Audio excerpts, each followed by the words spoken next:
The biggest misconception I had about managers was that they sat around in offices and kind of did nothing. My name is Candace Sathis and I'm a manager here at Camp Bow Wow. I was really wrong. It's a lot of work. It's a lot of managing people and working on your own people skills and making sure everybody's organized and where they're supposed to be at the right time. Dogs are pretty simple. They're happy and loving and they're really just kind of sweet, whereas people are a little more difficult. They're way harder to train. Yeah, so before this, I worked for GE for years and years, and before that, oil and gas, and I was in manager positions through most of that.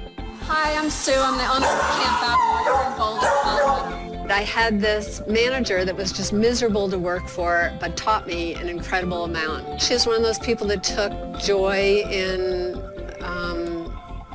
making me uncomfortable.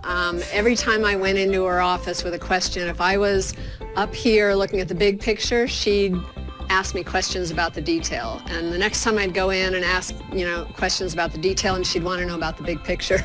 So we were always on different pages, but when I look back on it, I learned more from her probably than anybody else, but it was painful.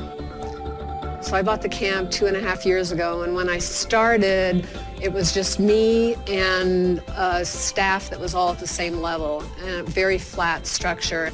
I definitely went into it wanting my own more relaxed culture, not just for my staff, but for myself as well. Once I started getting people like Candace, where I could start promoting them and mentoring them into more lead positions, I did it.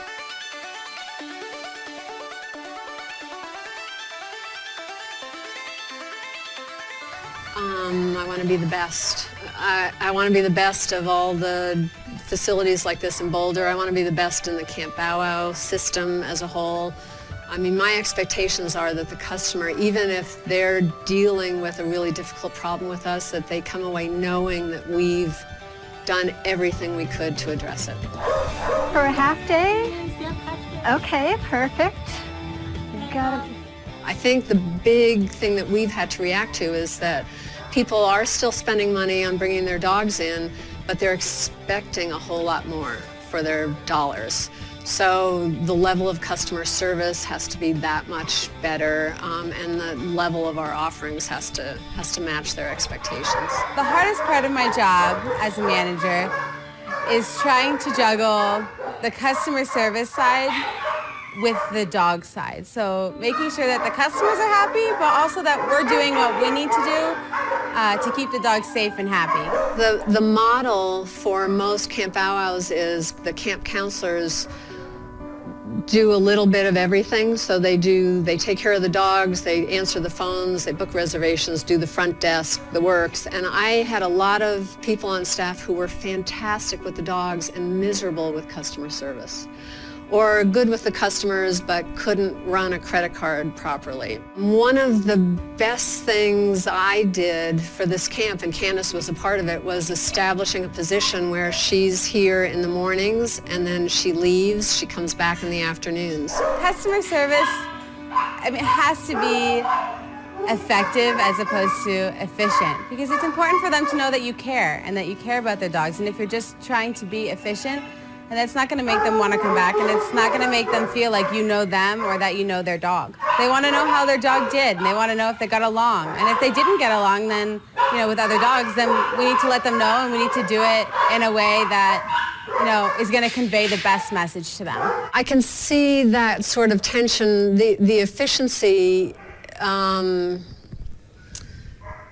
You're almost tripping over those two things every time a line of customers is out here waiting to get their dogs, because you're trying to do the customer service and make them feel like that personal connection that we talked about before, but you're also trying to get the dogs out here quickly and get the payments done. And so I think she balances that literally every time she checks out a dog.